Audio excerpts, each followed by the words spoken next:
যে আন্দোলন করেছিলেন আমাদের নেত্রী মমতা ব্যানার্জি, ঠিক তেমনটাই আজকে বাংলার মানুষ আমাদের রাজ্যের বাইরে গিয়ে যে সমস্ত অন্যান্য রাজ্যে তেনারা উৎপীড়ন হচ্ছেন, তেনারাকে কষ্ট দেওয়া হচ্ছে, পুলিশে নির্যাতন করা হচ্ছে, ডিটেনশন ক্যাম্পে রাখা হচ্ছে, তার প্রতিবাদে আমাদের রাজ্যের মুখ্যমন্ত্রী, আমাদের সকলের জননেত্রী, তিনি কলকাতার রাজপথে তিনি পায়ে হেঁটে প্রতিবাদ করছেন।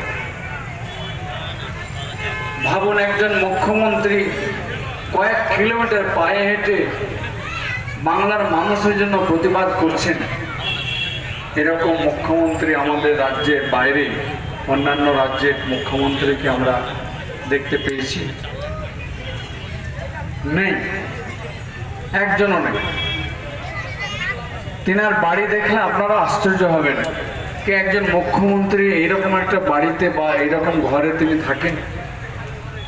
আমরাও কখনো ওনার ঘরে যাওয়ার সুযোগ পেয়েছি, তো সেখানে দেখেছি যে তিনি অত্যন্ত সাধারণভাবে মানুষের কথায় ভেবেই তিনি এই ত্যাগ স্বীকার করেছেন।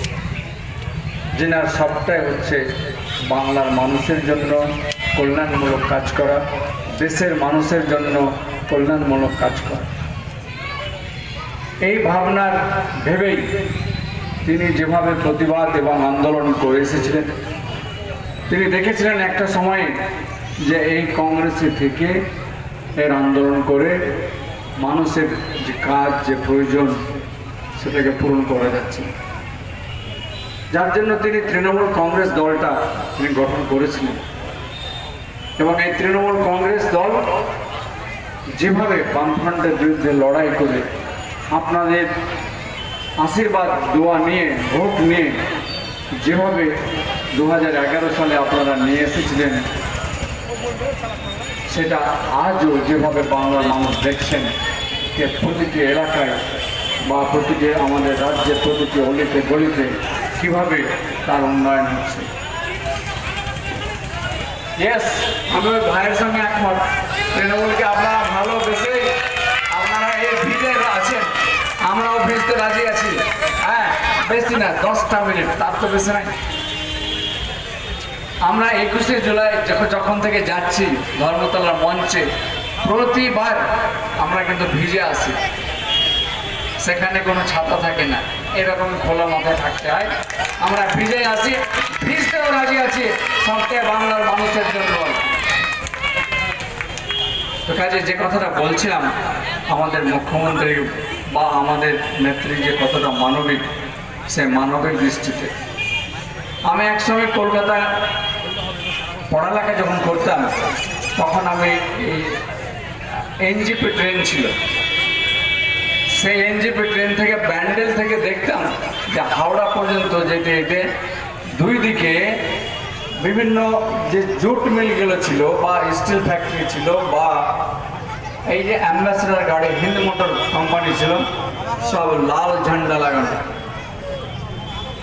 একের পর এক শিল্প বামফ্রন্ট সময়কালীন তা বন্ধ হয়েছে, কয়েক লক্ষ মানুষ বেকার হয়েছে। আজকে তিনারা মুখে বড় বড় কথা বলে, কয়েক লক্ষ মানুষ। আজকে আমাদের মুখ্যমন্ত্রী ক্ষমতায় আসার পরে সেগুলোকে একটার পর একটা করে আবারও চালু করছে, মানুষ কাজও পাচ্ছে। আমাদের মুখ্যমন্ত্রী আরো কি ভেবেছেন, যেভাবে মানুষের কথা ভেবেছেন যে কতগুলো বিষয়ে মানুষকে সুনিশ্চিত থাকা দরকার, তাদের জন্য রাজ্য সরকার যে ক্ষমতা, সেই ক্ষমতার মধ্যে থেকে তাদের যেমন খাদ্য থেকে তাদের যে প্রয়োজন, সেখান থেকে ফ্রি রেশনিং ব্যবস্থা, ঠিক চিকিৎসার ক্ষেত্রে যে প্রয়োজন সেখানে স্বাস্থ্যসাথীর মধ্যে দিয়ে তার ব্যবস্থা, ঠিক শিক্ষার ক্ষেত্রে যে প্রয়োজন সে উচ্চশিক্ষা লাভ করুক, তার জন্য আমাদের নেত্রী নিজে গ্যারান্টার হয়ে স্টুডেন্ট স্মার্ট কার্ডও করে দিচ্ছে। অন্য কোনো রাজ্যে নেই যে দুয়ারে সরকার আসবে বা এসেছে, কিন্তু পশ্চিম বাংলা এমন একটা রাজ্য, যে রাজ্যের মুখ্যমন্ত্রী হচ্ছে মমতা ব্যানার্জি, তিনি দুয়ারে সরকার এনে দিচ্ছেন। অনেক পরিবারের পুরুষরা বাইরে থাকেন, মহিলাদেরকে সে কাজটা করতে হয়। এই দুয়ারে সরকার থাকলে এই মহিলারা নিজেরা গিয়ে তার কাজ করবে। আজকে যদি মহিলাদের কথা বলতে যাই, আমাদের নেত্রী মমতা ব্যানার্জি মহিলাদেরকে সর্বোচ্চ স্থান দিয়ে কাজ করছে। আজকে যে ফারাক্কা থেকে যদি আমরা দেখতে থাকি, প্রত্যেকটা পঞ্চায়েত সমিতি রঘুনাথগঞ্জ 2 এসে আমরা থামবো যে প্রত্যেকটা পঞ্চায়েত সমিতি সবটাতে কিন্তু মহিলা পঞ্চায়েত সমিতির চেয়ারম্যান। ভাবতে পারেন, এই হচ্ছে আমাদের নেত্রীর লক্ষ্য।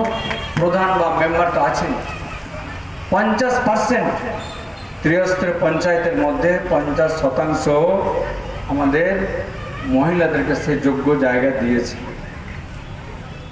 তো এই হচ্ছে ভাবনা নেত্রীর। আরো ভাবনা কি আছে, কোনো পরিবার, যেটা আমরা একদিন আমার মন্ত্রী স্বর্ণ করে দেখেছি, এই যে রূপশ্রীর মাধ্যমে কন্যা দায়, বাবা মা চিন্তা করেনি আমি কিভাবে আমার কন্যা দায় করব। কন্যাশ্রীর মাধ্যমে যেমন নাবালিকা মেয়েদের বিয়েকে আটকানো, ঠিক তেমনটাই রূপশ্রীর মাধ্যম দিয়ে সে কন্যার বিয়েকে দেওয়ার ব্যাপারটা, তার সব ব্যবস্থাগুলো কিন্তু আমাদের রাজ্যের মুখ্যমন্ত্রী তিনি মানবিক দৃষ্টি থেকে ভেবেছেন এবং করছেন। আজকে অনেক পরিবার থেকে আমাদের কাছে সে আসে, আমরা কিভাবে এটা করব। আমরা ঠিক আছে, আমাদের পঞ্চায়েত সমিতি অফিসে যান বা বিডিও অফিসে যান, আপনার কাজ হবে, হচ্ছেও, পাচ্ছেও, এবং তারা সেই সমস্ত সুযোগগুলো নিচ্ছে। আজকে বিভিন্ন ক্ষেত্রে আমাদের রাজ্যের মুখ্যমন্ত্রী উন্নয়নের ব্যবস্থা করে, কোনো যদি চাষির যদি সে 2 শতক 3 শতক 5 শতক জায়গা থাকে আর তিনি মারা যান, তো কৃষক বন্ধু স্কিমের মধ্যে দিয়ে ওই পরিবারকে 2 লক্ষ টাকার ব্যবস্থা করে।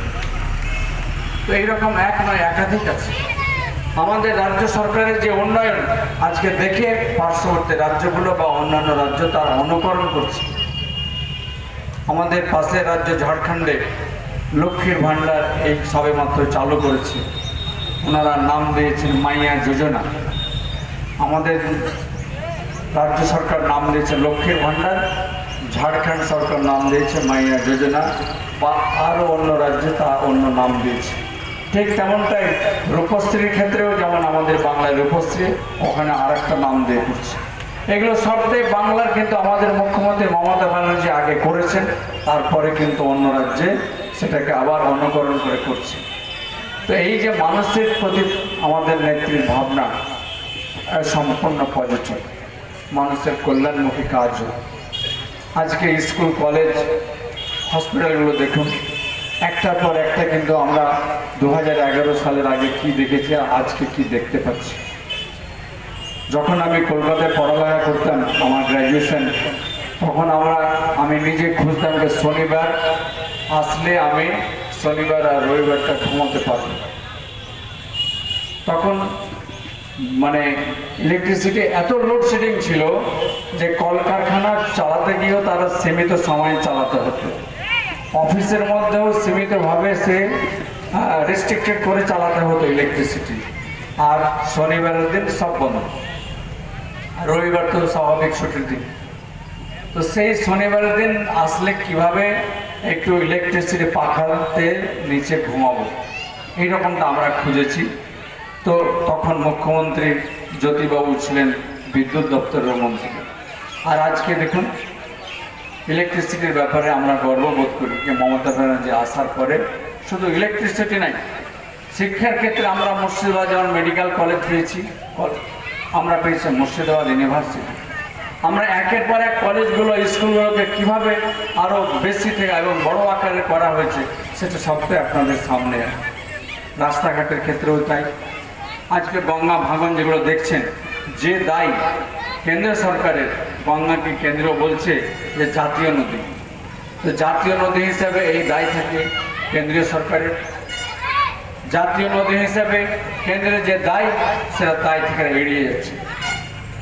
আমি এই ভাঙনের ব্যাপারে একবার না, দুবার না, 3বার আমি লোকসভায় বলেছি। আমি জলশক্তি মন্ত্রীর সঙ্গে একাধিকবার দেখা করে বিষয়টা উদযাপন করেছি। আপনি এই বিষয়টা দেখুন। করেঙ্গে এতদূর পর্যন্ত কিন্তু কথা বলেছেন, তার থেকে কিন্তু বেশি বলছেন না। আর আজকে যে কাজগুলো হচ্ছে সবটা কিন্তু আমাদের রাজ্য সরকারের থেকে অনুদান থেকে টাকা থেকে রাজকোষ থেকে সে খরচ হচ্ছে। এই হচ্ছে আমাদের রাজ্যের মুখ্যমন্ত্রী মমতা ব্যানার্জির মানবিক দৃষ্টিকোণ।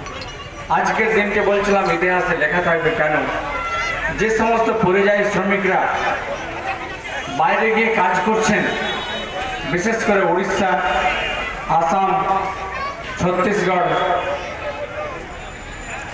দিল্লি, মহারাষ্ট্র, এই সমস্ত রাজ্যগুলো জানেন, এখান থেকে অভিযোগগুলো আমরা শুনতে পাচ্ছি। আর এই রাজ্যগুলি হচ্ছে বিজেপি শাসিত। কিন্তু আরও তো বাংলার অনেক আমার পরিযায়ী ভাইরা আছেন, যেমন কেরালায় আছেন, তামিলনাড়ুতে আছেন, কর্ণাটকে আছেন, সেখান থেকে তো কিছু অভিযোগ আসে না। সেখান থেকে তো অভিযোগ পায় না যে এইভাবে ওখানে পুলিশ প্রশাসন দিয়ে তাদেরকে উৎপীড়ন করা হচ্ছে। কিন্তু এইসব রাজ্যগুলিতে, এই উড়িষ্যা, আসাম রাজ্যগুলিতে পুলিশের মাধ্যমে তা উৎপীড়ন হচ্ছে। আজকে আমাদের মুখ্যমন্ত্রী তার প্রতিবাদ জানানো। ঠিক 21শে জুলাইটাও আমার ভোটটা যেন আমি দিতে পারি, আমার ভোটটা যেন আমি নিজে দিতে পারি, সেটাকে সুনিশ্চিত করার জন্যই সেই 1993 সালের 21শে জুলাই আমাদের মুখ্যমন্ত্রী সে রাইটার্স অভিযানের ডাক দিয়েছিলেন। 13 জন শহীদ হয়েছিলেন, কয়েকশো জন আহত হয়েছিলেন। সেই দিন আমাদের ছাত্র ইউনিয়ন, তখন আমাদের মন্ত্রী সাহেব ছিলেন সংগঠনে, তিনিও কলকাতা ছিলেন, আর কি দেখেছেন। সেই পরিবারগুলোকে আজও আমাদের মুখ্যমন্ত্রী সম্মান দিয়ে যাচ্ছে।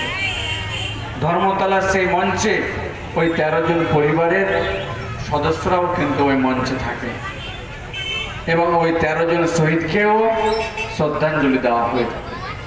তো শুধু কি ধর্মতলায় হচ্ছে, অন্যান্য ক্ষেত্রেও আমরা দেখেছি কীভাবে রাজ্য থেকে, কলকাতা থেকে মন্ত্রীরা আসেন বা আমাদেরকে নির্দেশ দেন, যাও ওখানে যাও, ওখানে যাও। মন্ত্রী সাহেবকে নিয়েও আমি কয়েকটা জায়গাতে গিয়েছি, যারা বাইরে গিয়ে মারা গেছে বা অকস্মাৎ মারা গেছে, হয়তো বিজলি পড়ে মারা গেছে। তো এই হচ্ছে মানবিক দিক। আগামী দিন যেমন 21শে জুলাই সেই শহীদ স্মরণ সভায় আপনাদেরকে সকলে ধর্মতলায় যাওয়ার জন্য ডাক দিয়েছে আমাদের নেত্রী। আমি সকলকে বিনম্র আবেদন করছি, আপনারা সকলে যাওয়ার চেষ্টা করবেন এবং ওই সভাকে সাফল্য মণ্ডিত করবেন। কারণ আগামী 2026 যে ইলেকশন, সেই ইলেকশন হচ্ছে কি উন্নয়ন কীভাবে হবে, কে মুখ্যমন্ত্রী হবে, তার ইলেকশন। আপনারাকে এই জন্য আমি হাত জোড় করে অনুরোধ করে বলছি, আপনারা যত বেশি থেকে বেশি হয় আপনারা উপস্থিত হয়ে এই অপোজিশনকে আপনারা মুখ বন্ধ করতে হবে। আমাদের উপস্থিতিতে তাদের অর্ধেকটার মুখ বন্ধ হয়ে যাবে এবং সেইটাকে আমরা দায়িত্ব নিয়ে আমরা করব। আপনাদেরকে আমি আমার আন্তরিকভাবে আমি আমার নিজের শ্রদ্ধা, খুব ভালোবাসা জানাচ্ছি যে এইরকম আবহাওয়ার মধ্যেও আপনারা এইভাবে রয়েছেন, দাঁড়িয়ে আছেন, বসে আছেন, আমার মা বোনেরাও রয়েছে। আমি খুব আপ্লুত। এই মন মানসিকতা রাখবেন, এই দোয়া আশীর্বাদ রাখবেন যেন আবারও আমাদের মুখ্যমন্ত্রী মমতা ব্যানার্জি সেই উন্নয়নটাকে অব্যাহত রাখার লক্ষ্যে আবারও যেন চতুর্থবার 2026-এ আসেন এবং আমরাও যেন রঘুনাথগঞ্জ বিধানসভায় আমরাও যেন আমাদের সম্মানীয় মন্ত্রী আখরুজ্জামান সাহেবকে আরও 21-এর থেকেও বেশি ভোটে যেন আমরা জয়যুক্ত করতে পারি। আমি সেই আবেদন, আহ্বান আমি সকলের কাছে ধন্যবাদ। সকলে ভালো থাকবেন, সুস্থ থাকবেন। জয় হিন্দ, জয় বাংলা। নেত্রী মমতা ব্যানার্জি জিন্দাবাদ এবং আমাদের প্রিয় নেতা অভিষেক ব্যানার্জি জিন্দাবাদ। ধন্যবাদ।